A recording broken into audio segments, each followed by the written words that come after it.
Welcome everyone. This is Sarah from CureSMA's Community Support Department. We're so glad to have you join us for tonight's College Panel Webinar Series presentation. In this series, our panelists will share their college experience and advice that can be helpful to all members of the SMA community. We want to thank our presenting sponsor, Genentech, for generously supporting this new series. And we appreciate all the questions that we received in advance of this webinar, and we'll try to answer many of them throughout the next hour. You'll also be able to submit questions throughout the webinar using the questions box, which you'll find located in your GoToWebinar toolbar. Please note that all lines will remain muted during the webinar, other than for the speakers. If you have any additional questions after tonight's panel, please contact CureSMA's community support team at communitysupport@curesma.org. We would now like to welcome our speakers, Luke Christie, Angie Lee, Spencer Cook, and Lauren Gibbs. Lauren will be starting today with a brief overview of her college experience. Lauren? Hi, my name is Lauren Gibbs. I'm 24 years old and I have SMA type 3. I graduated from Baylor University in 2019 with my bachelor's in medical humanities and a minor in business administration. I then went to grad school at Duke University where I got my master's in bioethics and science policy. I'm now a site operations coordinator at Tempest Labs in Chicago, where I help bring clinical trials to cancer patients. Thank you so much, Lauren. And Angie? Yeah, hi everyone, I'm Angie. Thanks for having me here today.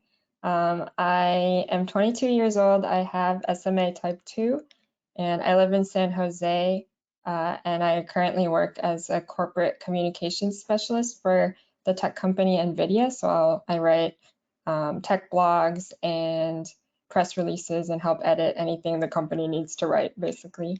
And before that, I went to Stanford University and got a major in English and a minor in human biology. I graduated just this past June, fresh out of college and in the real world now.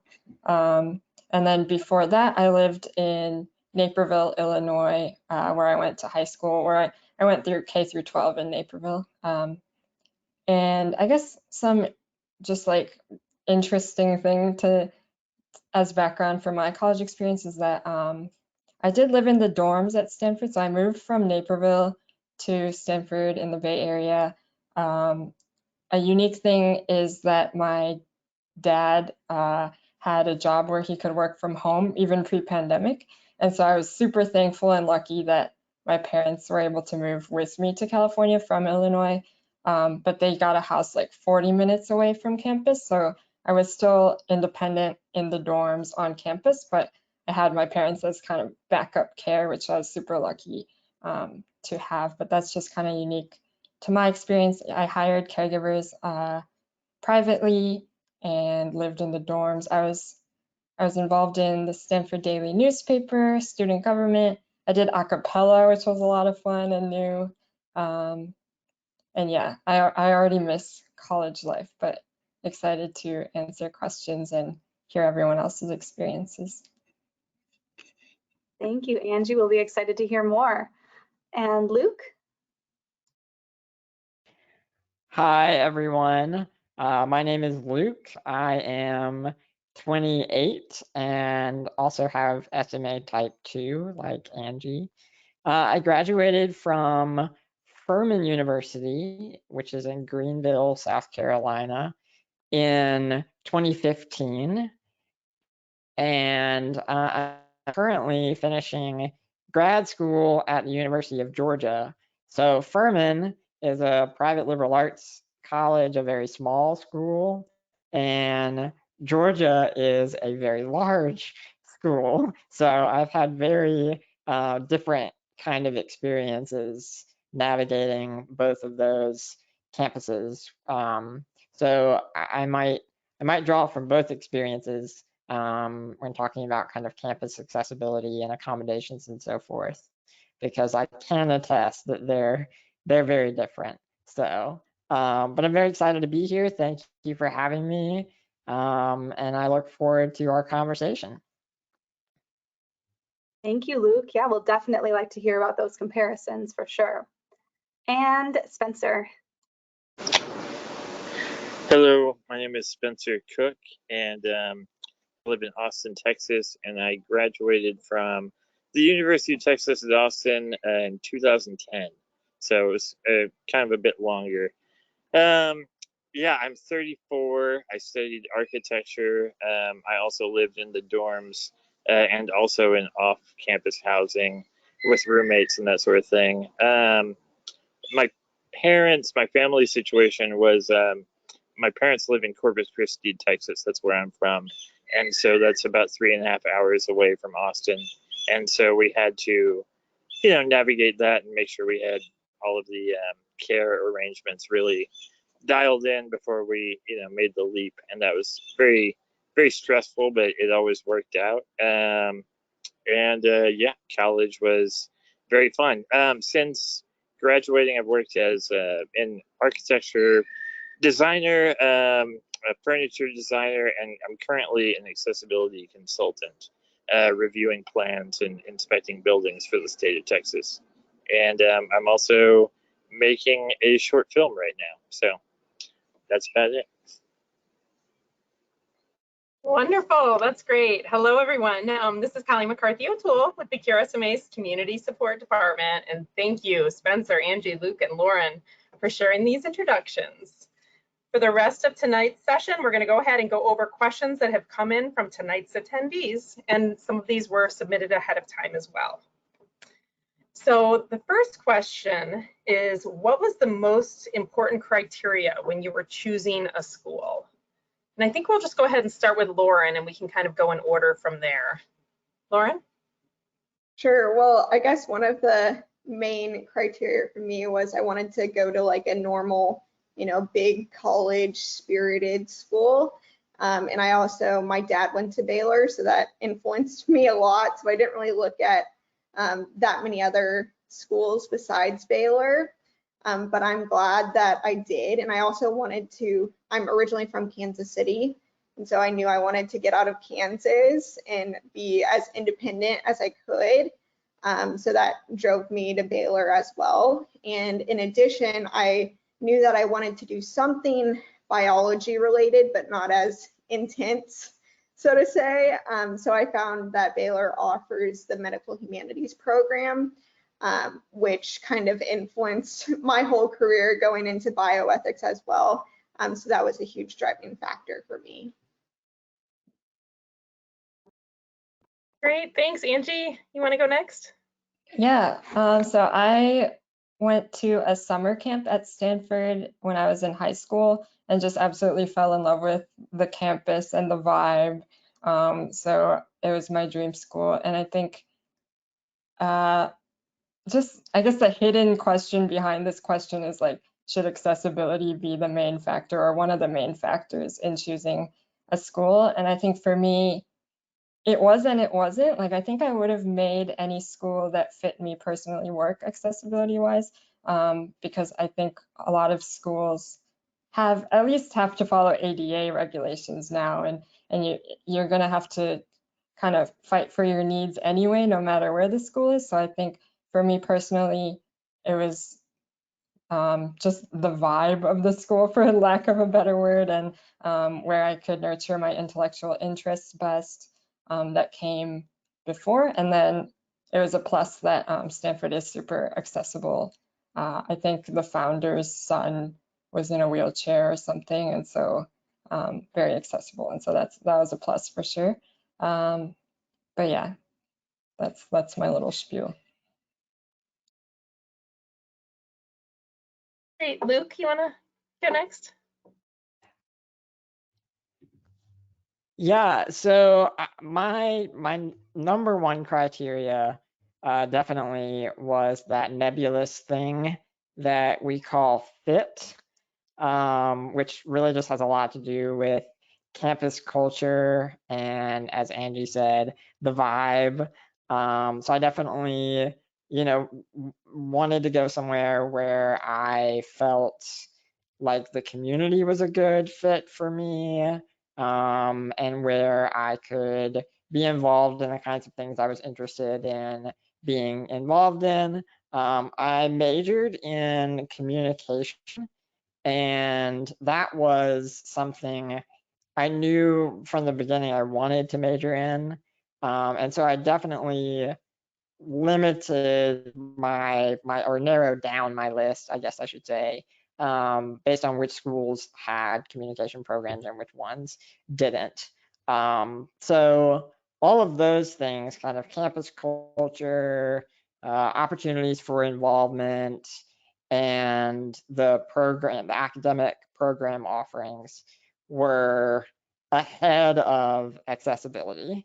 But that said, the campus accessibility as well as distance from my parents and the rest of my family and kind of social support network were definitely factors at play. And I knew and had, of course, extensive conversations with my parents in which we had, concluded together that it was the best thing for me and for them for me to set kind of a radius. So they were not in a position to be able to move with me. So I limited the schools that I considered to a radius that was about 3 hours from home in any given direction. So draw a circle on a map, and it had to be kind of within 3 hours of home. And then Furman, where I ended up, was 70 minutes, 1 hour and 10 minutes door to door. And so it was really perfect. It was a lot. My experience is very similar to Angie's in that I was far enough away that I felt like I was independent. I lived on campus all 4 years. I lived in a dorm my freshman year and then an on-campus apartment for the remaining years. And so I was far enough away to feel like I was becoming independent, and that was very important to me, but close enough to call mom and dad when the care system broke, which it did sometimes. That just happens, as I'm sure everyone here knows. In those situations, really great that it wasn't a terrible burden on my parents. They didn't have a major cross-country journey to make. And then Furman's campus was also far and away the most accessible of the campuses I looked at, which was, I considered that kind of just a plus, because all the schools I looked at I felt were very willing to make accommodations. So I think I could have navigated the environment at any of the schools I considered, but it was definitely nice to not be a total trailblazer in that regard, to have a campus that was already pretty accessible from day one.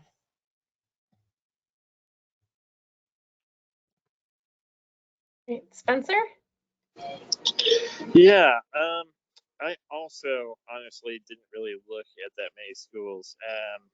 UT just had a really good architecture program, and I knew that that's what I wanted to do, and so that's where I went. I do think I got lucky in a number of respects that if I had to pick a school again, I would take these things into consideration. But one, architecture is a sort of weird major in that it's a studio sort of environment. So it's very small class sizes. So I was at the University of Texas, which is a huge school, 70,000, I think, students at this point, maybe 60. But the architecture school was like 1,000 total for all years. And that was really nice because I was with the same classmates in every class, more or less. And so they had an opportunity to get used to me, get used to, my needs, and help me out. And yeah, we got really, really comfortable with that. And that was really cool. Also, just the fact that UT is a huge school and it's located in a relatively big city, it made it a lot easier to find care. Just because you have a bigger applicant pool. and that also worked out very well, I think. And yeah, again, I didn't expect these things, but they just kind of fell into my lap. And yeah, that's basically it.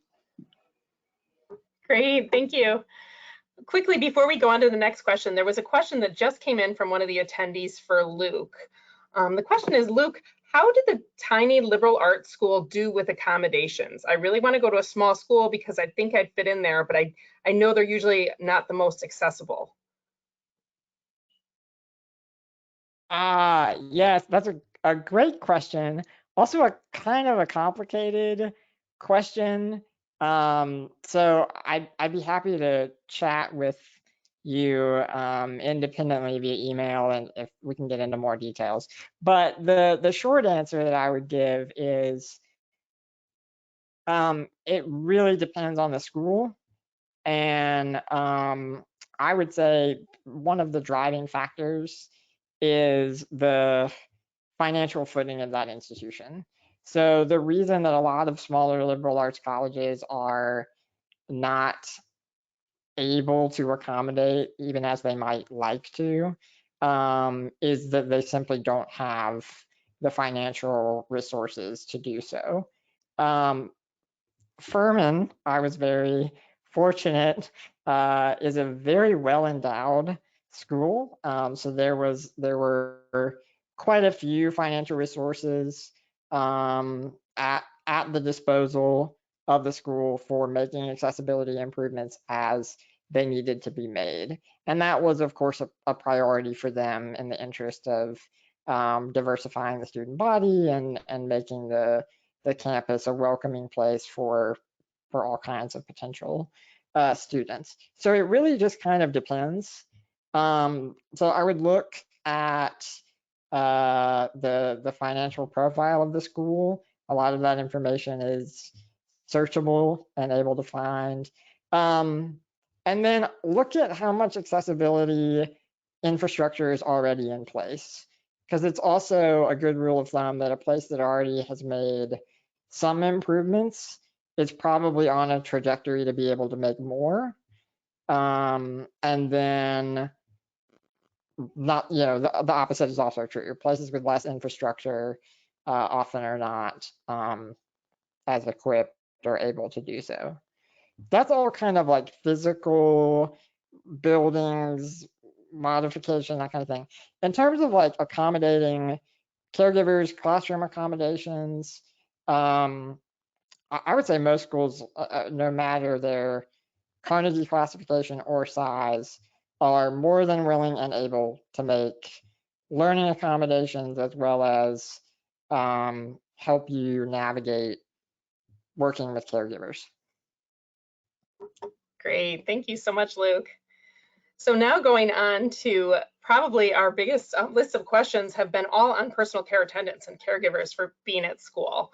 We could probably do a whole segment just on that. But if we could just go around, if you can address how you handled PCAs. How did you get them? How did you find them? What did you do when they didn't show up? Just kind of dive into all of that. I know everybody probably has different situations with that. Lauren, do you want to go first? So I am probably in the unique position on this panel because I didn't have any personal care attendants. I know my sister, she has type 2. She brought in, a slew of nursing students, so she'd probably be able to answer this question better. But I can still, independently do all of my caretaking by myself. So I'm very fortunate in that regard. Great. Angie? Yeah, for me, I know people who went through agency, but I did it privately through websites like care.com, carelinks.com, linx.com. And then honestly, some old-fashioned posters around campus and local coffee shops with like my application link and my phone number.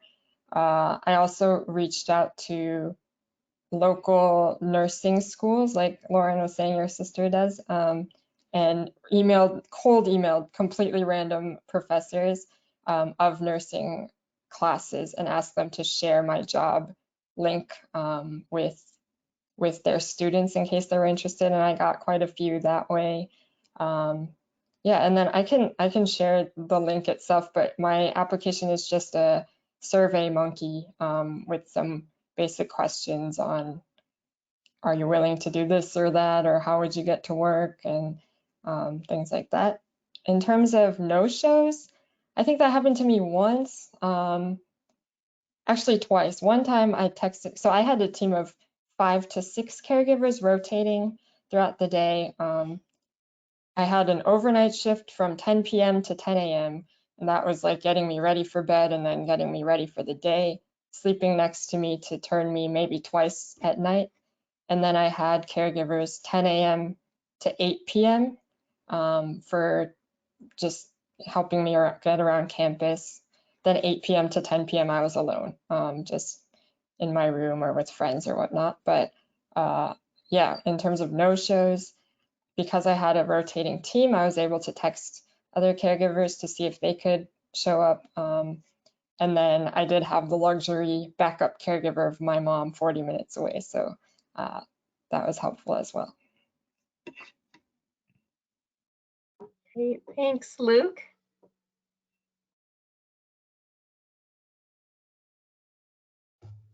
So I did, this is one of the things that I did very differently from undergrad to graduate school. So I'll kind of briefly give you the synopsis of both. So at Furman, as an undergrad, I worked with professional caregivers. We went through an agency. It was the first time I had ever had caregivers who were not parents or family.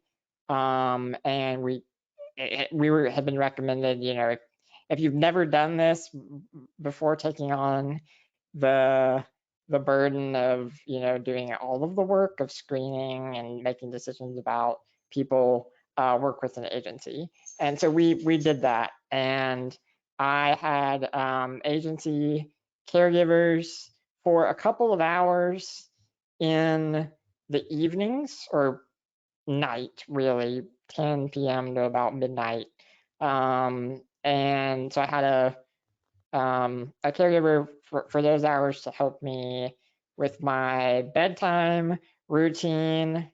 And then my freshman year, that same person did spend the night, so that if I woke up in the night and needed anything, they were there for me to call.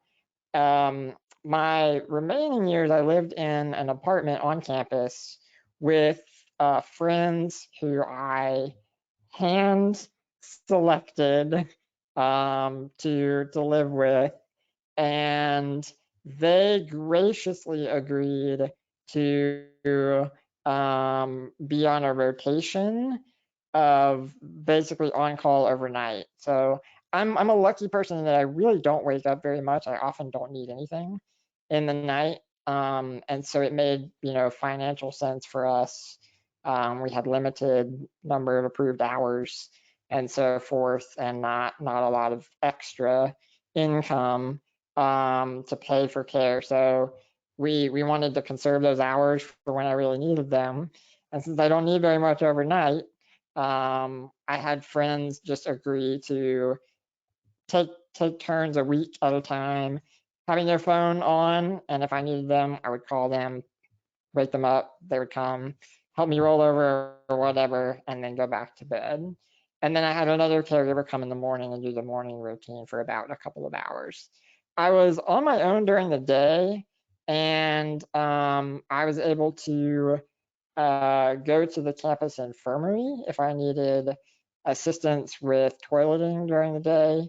And the dining hall staff helped me in the dining hall get food for, you know, at meal times.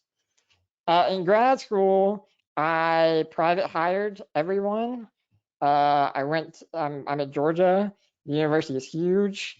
And so I recruited mostly students in pre-health programs who need patient care hours and letters of recommendation. And they have all been amazing. Some of the best caregivers I've worked with. I've had to employ them for longer stretches of time because I haven't had the convenience of the infirmary or the dining hall. And so it's been a much more, I've had to manage a lot more of it as a grad student, but it's worked really well. Great, Spencer? Okay. This is sort of weird, but I'm outside and the cicadas have started going. So let me know if they're too loud. Yeah, so I've never lived alone. I've always lived with roommates, and at least one of those roommates has always been a caregiver, and so that solves the problem of overnight stuff, emergencies, that sort of thing.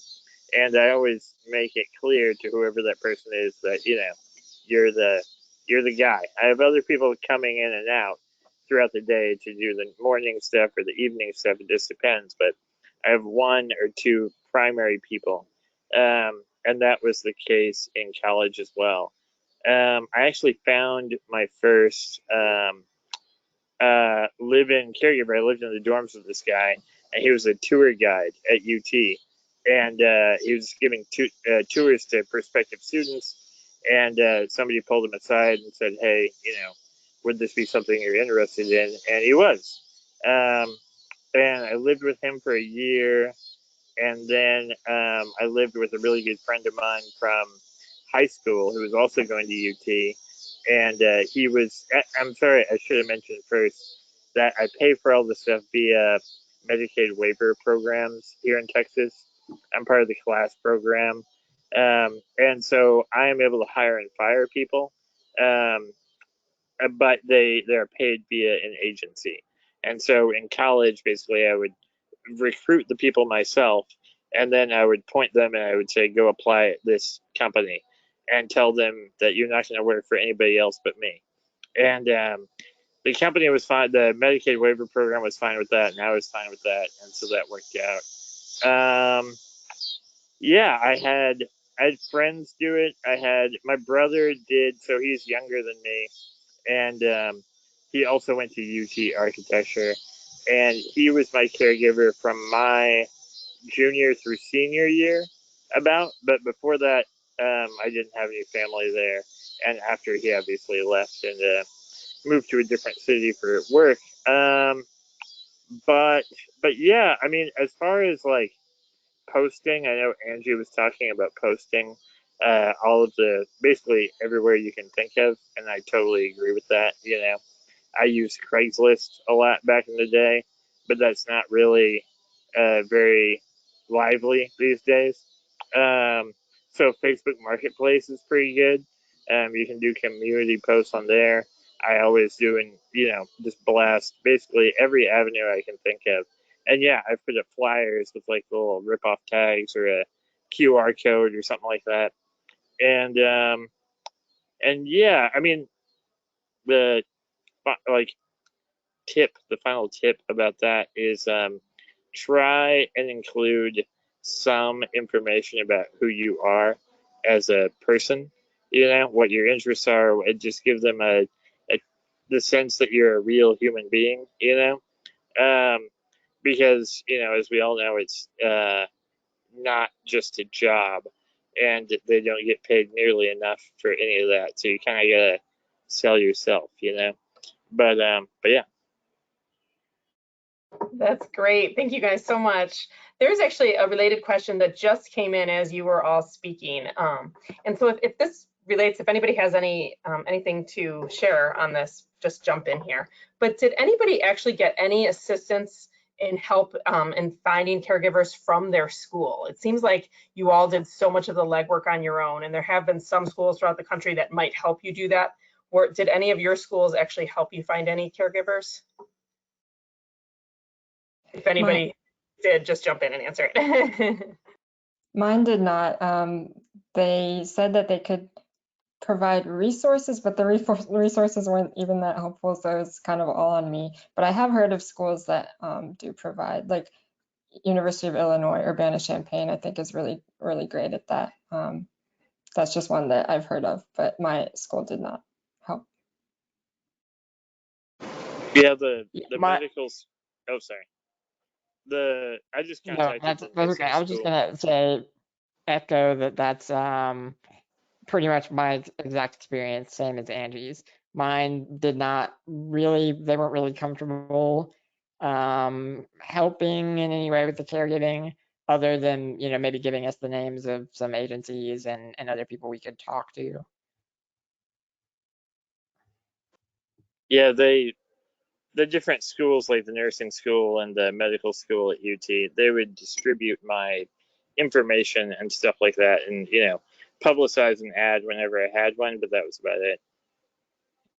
And then, sorry, I just wanted to jump in and add that my school did provide academic assistance, like note takers if needed. I didn't need note takers, but that was offered for in classes, as well as lab assistance. I was an English major, so I never went into a science lab during my time. But if I needed help, they would have offered that, as well as library assistance. So if I needed to go to the library for research and get a bunch of books off the shelf, they had people, I think students hired to do that, but personal care, like just in the dorm and chores and hygiene care and things like that, they did not help me find. Thank you. And Yeah, Angie, I'll just jump in one last time and say that I want to just upvote, retweet that cold emailing professors and department heads of colleges, schools, and departments of nursing, kinesiology, physical therapy, that works just all kinds of wonders. That's where I was able to recruit the vast majority of the folks I've hired at Georgia, students, again, who were interested in getting some experience that they could use for medical school or nursing school applications. And all of those faculty members who I emailed, I've never met half of them. They don't know me, but they're delightful over email and been very, very helpful. great, thank you. And Angie, you kind of jumped ahead at the exact next question that we were going to go ahead and ask. We have several questions on this related to this. Some questions on how did you handle note taking, but others, just a lot of questions on what were some of the accommodations that you had at school, and especially ones that you might recommend to other people. And what, how did you prepare for class? What accommodations did you have in place? Lauren, if you want to start, and then you can all just take it from there. Sure, yeah. So my hand strength is pretty good, I would say. So I didn't really have any difficulties taking notes in college, but in grad school, all of my grad school classes were very intense and note taking heavy, I would say. So I did end up purchasing an iPad Pro, where it was like so much easier to jot down my notes, or if I needed to, I could type them up, and I didn't have to carry my laptop to class every day, which was huge for me because the iPad is, extremely light compared to a computer. So that was one of the kind of note-taking hacks I figured out in grad school. As far as accommodations, I did ask in undergrad if I could leave classes like 5 minutes early if there wasn't anything, intense going on, just so I'd have that extra time to get to my next class if I had to go across campus and I couldn't necessarily keep up with everybody else, or I didn't want to be in between passing periods with so many different students going to classes. So that was one of the accommodations that I asked for. Great, thanks. Anyone want to go next? Angie, you want to go? Yeah, a lot of my academic accommodations carried over from high school. So in high school, I got extended time on exams because I am able to write and type like Lauren, but I'm a bit slower at it. And so I got 50% extended time on exams.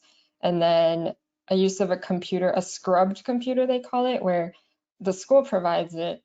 There's no internet so that I can't cheat, but they'll provide a laptop that I can type up my exam answers on. As well as a private exam room in case I need to talk to my caregiver. And then let's see, I got desks that would work for me put into every room that I had class in, and textbooks converted to PDF format so that I didn't have to carry around / flip through pages of really big textbooks. I think that might be it for academic, and then lots of housing accommodations. So I asked for a room on the first floor of the dorm. I lived in the dorm all 4 years. And even though they had elevators, I'm not able to actually press elevator buttons, so it kind of defeats the purpose. So I asked for first floor dorm rooms, and they were able to put in a system where I could open and close the door with a little remote control system. They bathroom also private, like gender neutral bathroom near my dorm room so that I could put my changing table there, which I use for transfers. And I think that's all. And then, yeah, the library assistants that I mentioned earlier.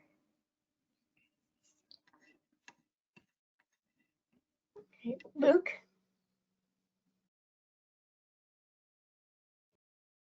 So at both Furman and Georgia, I've had the same set of academic accommodations, and those included 50% extended time on tests and exams for the same reason as Angie. I can write by hand, I can type, but I'm fairly slow. So if it was a writing intensive test, it was definitely helpful to have the extra time.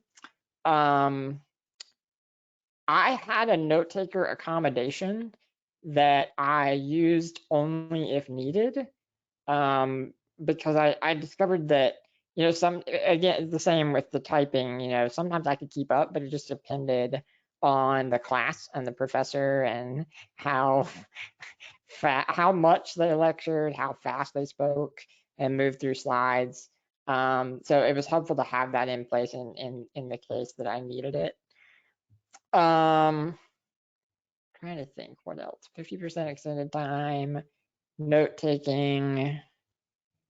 Because I am faster at typing than writing, I had a allow technology accommodation, which just allows you to bypass professors who have a no tech policy for their classroom.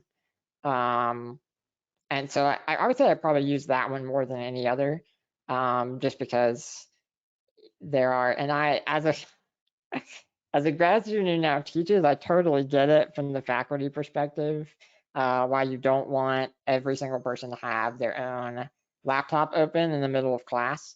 So there were a number of professors who had no tech policies that I got around because I had that accommodation and I used my laptop to take notes.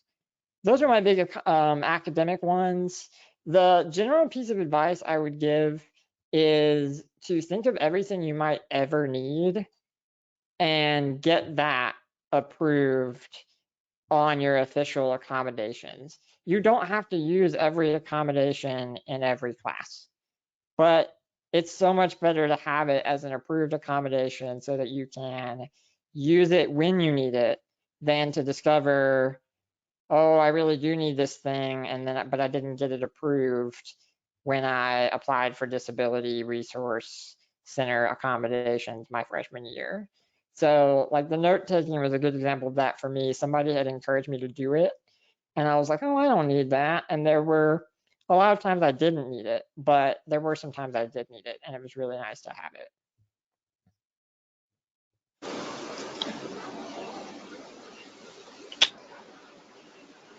Yeah, architecture is a funny major in that it's very physical, actually. And I didn't really realize that going into it, but you have to build models and you have to make drawings, sometimes by hand.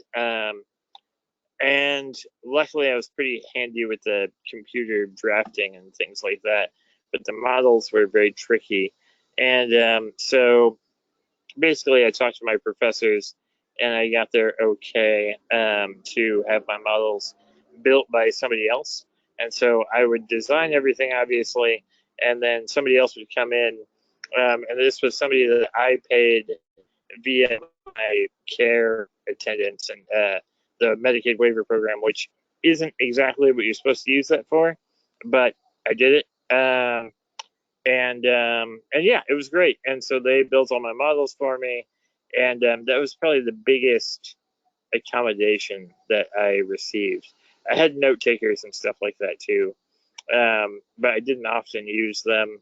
And I had extended time, but it was mostly just a matter of, talking to your professors. And at UT, they had a specific, I don't know, department, I guess, where you could go and sort of explain yourself. And they would sort of advocate to your professors on your behalf if you ran into any trouble, but I never ran into any trouble. I never actually had to like call them in. But yeah. Great, thank you so much, everyone. I'm going to actually kind of merge. We've had some similar questions that have all come in on some of the same topics. One question was, what's a typical day like for you in college? Another one was, what did you do when you were not in class? And then we have some other questions on, did you find social activities accessible, like sporting events or other on-campus events? They're all somewhat related. Do you want to start, Lauren, and just kind of talk about the social aspects and how you dealt every day being at college? Sure. Yeah, so I was actually in a sorority at Baylor, so we had a lot of different sorority events. Every Monday night we would have our chapter meeting, so I'd go to, we didn't have houses at Baylor where they normally hold chapter, but we had like one big building with every sorority inside of it, and that building was completely accessible, so I had no problem getting into that building. And then for events, I would say for the most part, they were accessible. Some of them were on campus outside. So it's, pretty nice to be able to do that. But I feel like my sorority did a good job of, being pretty inclusive towards me. So that was a huge part of my college experience, I would say. I wasn't the best at getting involved in different things outside of my sorority, which I somewhat regret and wish I would have gotten, more involved in different clubs. As far as a typical day would go, so I was in a dorm my freshman year, and so the dining hall was right next to me. I would, go get breakfast every morning, then go to class, then come back and either have different events to go to or go to the library and study. And then my sophomore year, I was in an off-campus apartment, so I would take the bus to school, which was an experience. And then I actually studied abroad in London my fall semester of my junior year. So I was out of the country and of course had to, deal with the accommodations and finding my way around the school that I was studying at in London and just London in general. And then I actually lived in a house off campus my senior year or junior and senior year. So I started driving my car to school, which was probably not the best decision, but it was just a lot easier for me to be able to park my car and go to class. So that was kind of my college experience in a nutshell. That's great. Thank you, Lauren. Angie, you want to go next? Yeah, I was outside of academics, I guess, involved in some of the clubs I mentioned earlier, like the newspaper club, student government, and a cappella. So those were great opportunities to meet friends. But honestly, I think my best friends are from my freshman dorm, the people that I lived with. Like, I didn't have roommates, but on my floor. And I would advise keeping your door open with like a door stop so that you can meet people, and then spending a lot of time in the common areas. Like I would just do my homework in the lounge, as would a lot of freshmen who wanted to meet other people. And yeah, so I think my closest friends are definitely from my freshman dorm experience. As for events, I think official campus sanctioned events all must be accessible. And if they're not, there's an office for our school, it was called the Diversity and Access Office, that you could call to have the event switched to an accessible location. So that was all good. Stanford does have like frat sorority culture, and the first floors of all the frat houses are accessible, but the upper floors are not. But just from my school's experience, it's like by the time you're an upperclassman are the people who hang out upstairs, then you kind of have your own group and don't need to go to frat parties anymore. And so that was not a big problem for me, and I'm not a huge crowded place person anyway, but I think, yeah, I didn't really have too many issues with having accessible social gatherings. Great, thanks, Angie. Luke, do you want to go next?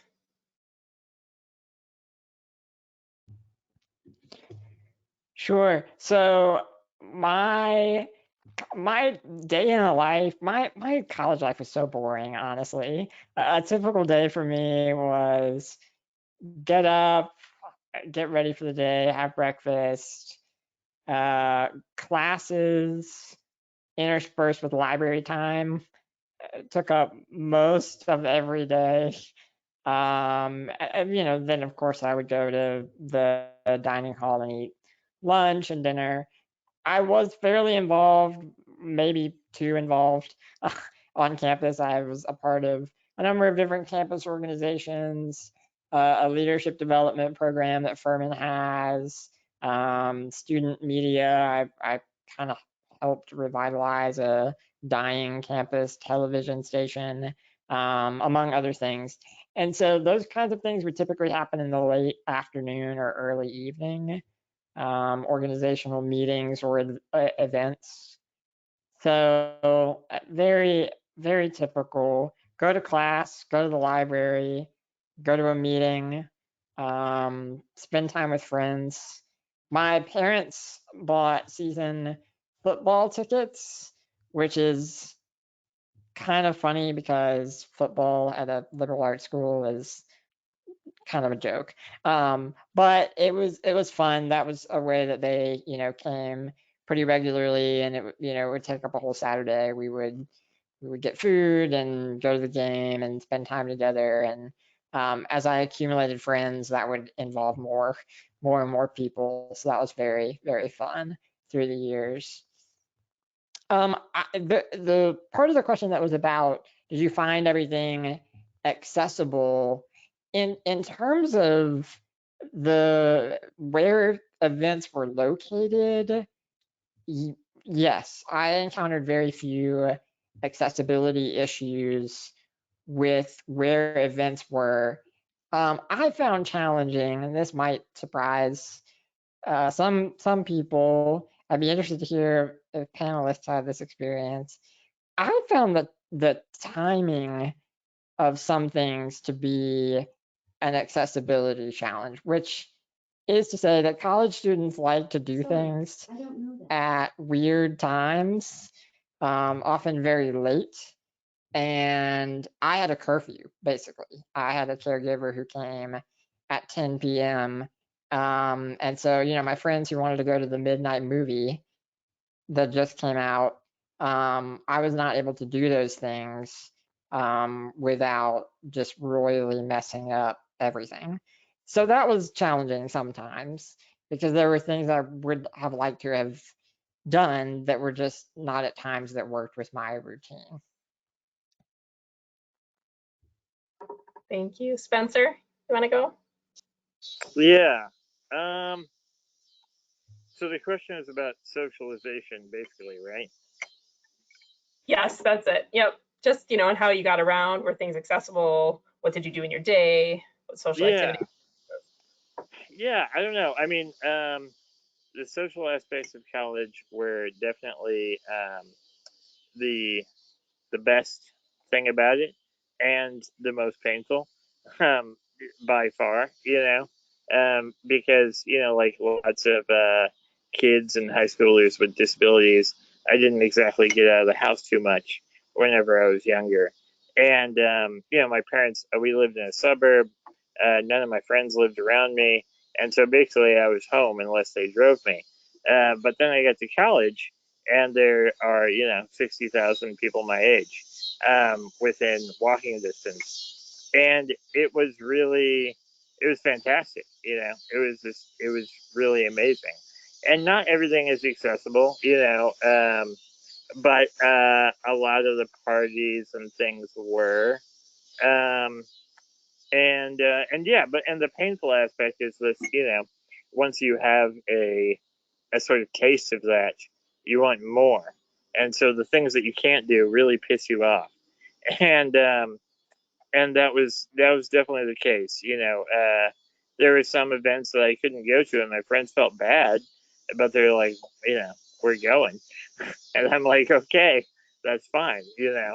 I understand. Yeah, in terms of the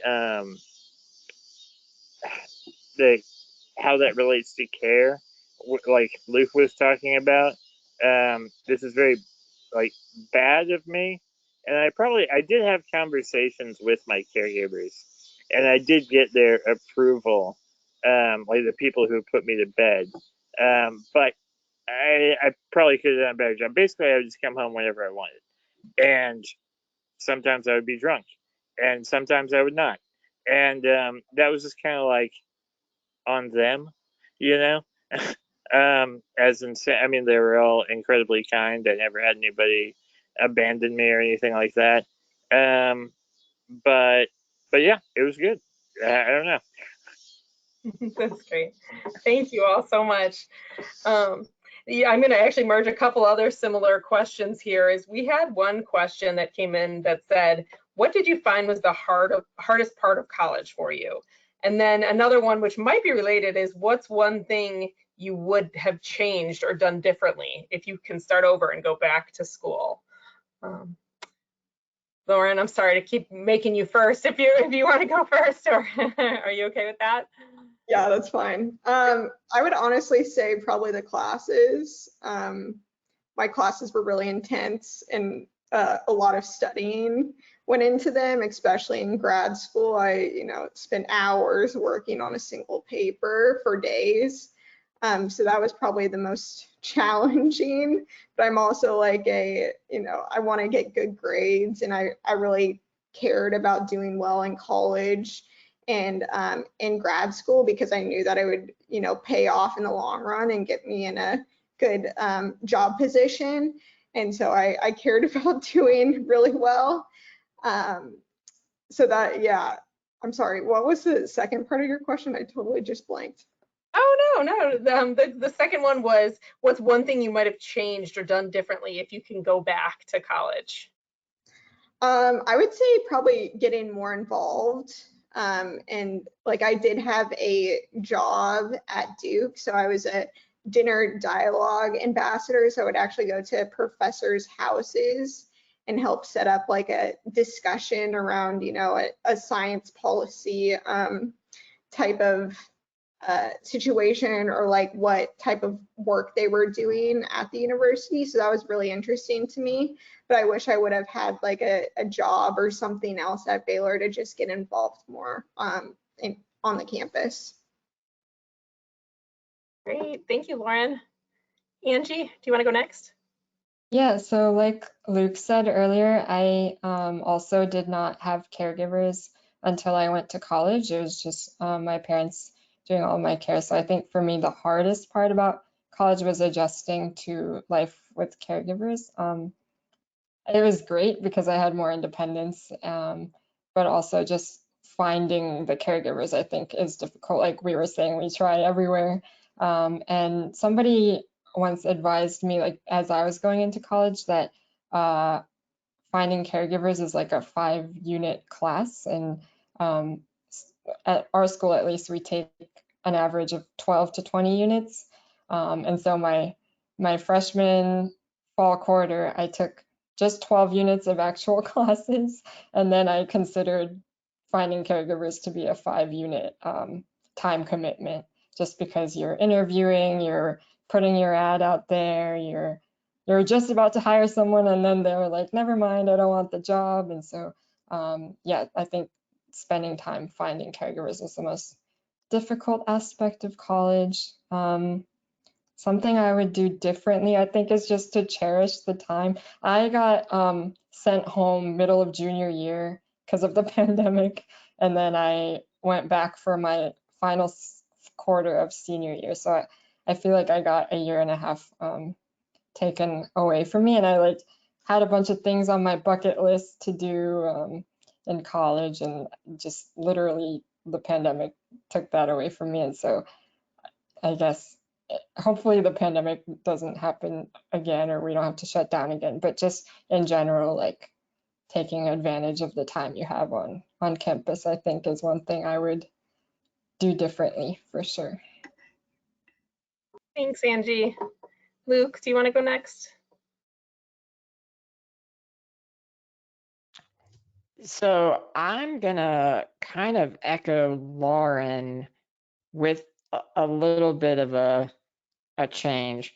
I found the academic rigor of college to be the most challenging, but largely as a time management challenge. And so in that sense, it kind of extended to everything, not just the academic work, but my entire life. The reason I attach it to the academic work is because it was very important to me. I wanted to do my best. I determined relatively early on I wanted to go to graduate school, so I knew that making good grades in college was going to matter a lot for that. But my life was operated on a set timetable, and it was very inflexible. I had my day was bookended by these 2 to 3 hour scheduled caregiving blocks. And because I was working with an agency, also because I was new at navigating caregiving and didn't really know any better, those were very immovable blocks. And so everything else in my life kind of had to happen in the 12 to 13 hours between those blocks. And many days that just did not feel like enough time to get everything done I needed to get done and or wanted to get done and still have a social life. So just kind of juggling and figuring out a time management system that worked was very challenging for me. If I could change anything, it would probably be the way that I did caregiving. It's hard to say. I think, you know, because I had not worked with caregivers before, I do think that there was an advantage, some advantage to working with an agency. But now that I have hired individuals myself, there's so much more flexibility attached to that. And I think if I had known that, weighing pros and cons, I would have done a more flexible private hire model for college, because it would have made my rigid timetable not quite as rigid, a little more flexible, and that would have been really helpful. Thanks, Luke. Yeah. The academics were definitely very difficult. Architecture was really tough, and you had to stay up pretty late working on your projects, pretty often. But yeah, for me, like I said before, it was mostly the social aspects, and it wasn't finding friends. It was just managing the emotions that comes with having them, and it was a great learning experience in that regard. If I could change anything, this is kind of off topic, but I don't think so really. I would have tried to date and like get out there a little bit more, because I probably wouldn't have been able to handle it in college with everything else that was going on. But in my mind at that point, that was just a complete impossibility. No way, not going to happen. Why even try? And that sort of wore off after I graduated, and I started, dating when I was like 26 to 27, and now I'm engaged, and it's really great. But yeah, I do wish I would have taken advantage of that time a little bit better. Yeah. Thanks so much, Spencer. I have one quick question that I want to get in here before my final question, just because it's such an important one and it just came in. Somebody had asked, and this is just directed at anyone that wants to answer this really, or has information on it. Were all caregivers paid for through Medicaid? How long did it take to get set up with that program? Meaning, did you start that process before you turned 18? Does anybody have anything to jump in on that? Yeah. So my caregivers are all, and they still are paid for by Medicaid. And I'm part of the CLASS program in Texas. I think there are variants of that in other states as well. But I signed up for the program when I was very, very young. My parents obviously signed up for me, but I think I was, 6 or 8 or something like that. And so I was pretty used to, dealing with caregivers on a personal basis by the time I went to college. But yeah, they were paid for by the state. And I think the waiting lists are, for my particular program, is about 10 years at this point, which is pretty crazy. But yeah, I don't think I would have been able to do it without it, because private pay was not, it just wouldn't have been financially feasible for us. I did not use caregivers before, and I moved states to go to college, and so I started from scratch as I started college. I think it differs by state, but for California, it didn't take me too long to get on IHSS in-home support services, but that only covered, I think, around 8 hours a day, and I need more than that, and so I got on the Medi-Cal waiver program, or it's called WPCS for California. I'm not sure what it stands for, but I was on the waiting list for that for 2 years. So I started receiving additional hours that covered the rest of my time, only starting junior year of college. And unfortunately, yeah, it was out of pocket for my family until then to cover the hours past 8 hours a day. But yeah.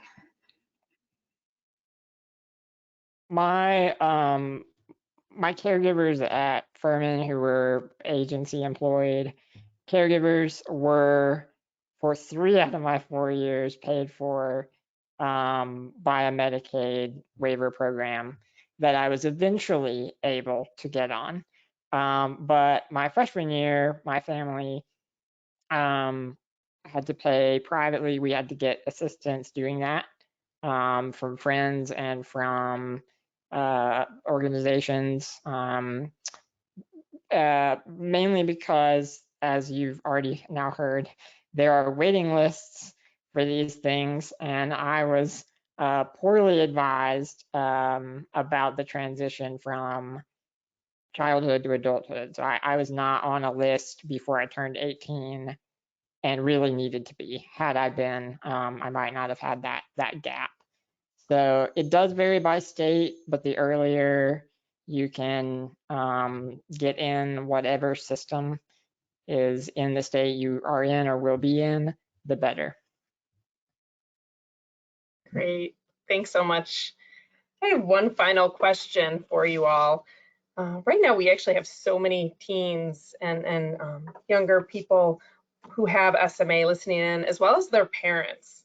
Do you have any other advice or any good points, that you want to address now, just to give them for looking at colleges or going away from colleges? Any advice that you have?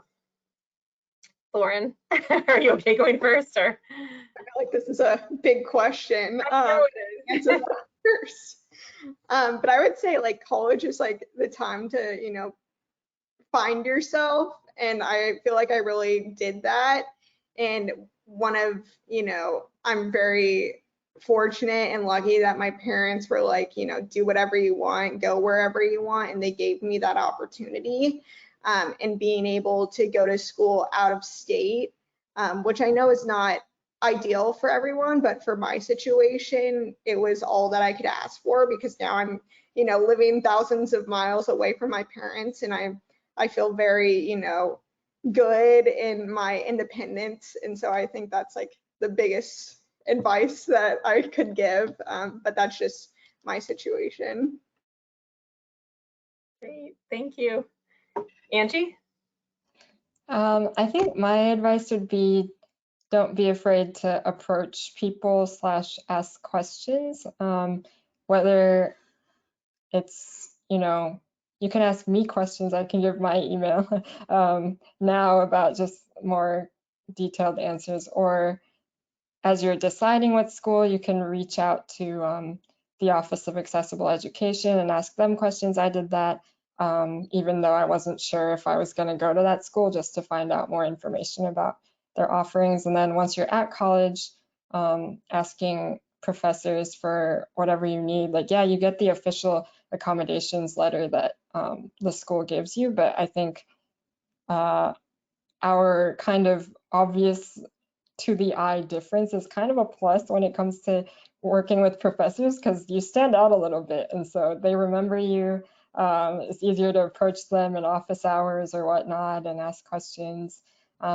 Same for when you're making friends, just like don't be afraid to, like I said, leave your door open, approach people, because that's how you'll meet people and have the great experiences that Lauren's talking about. But yeah, I was a little bit shy at first, I think, and I would encourage people not to be afraid to ask questions and approach anyone with anything they need.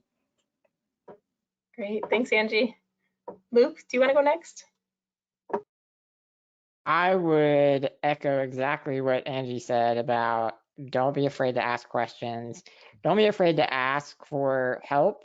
I think you will find that most people are very happy to open a door or pick up a dropped pencil, or put a straw in a drink, or whatever it is that you might need, if you don't have a caregiver with you or a friend or somebody who's kind of already assigned to that role.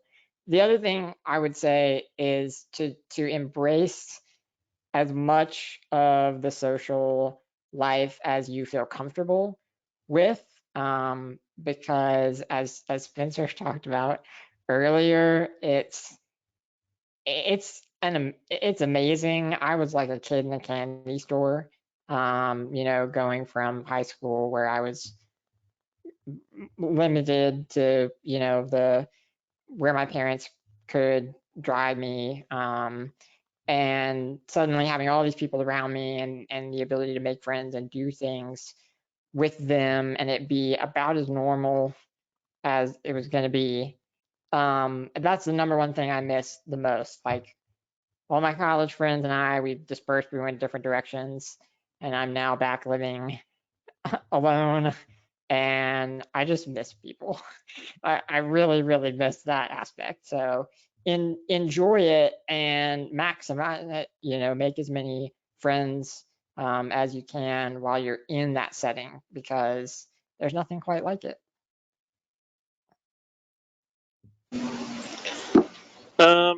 Yeah, I don't know. I don't have advice as much as a fact, but bad things are gonna happen. Like really bad things are gonna happen. And we didn't talk about that very much, but I fried a wheelchair trying to get home in the rain one time. I got really sick and blah blah blah. Just all this horrible crap happens. And I think just going into it kind of knowing that, and accepting that is probably a healthy thing, because it's not going to be very smooth. It's a learning experience for everybody involved. The caregivers who are helping you out probably have never done this before. They're probably college kids themselves. And so you're kind of all figuring out together. And it's just going to go off the rails sometimes. And that's okay, you'll get through it. It's all right.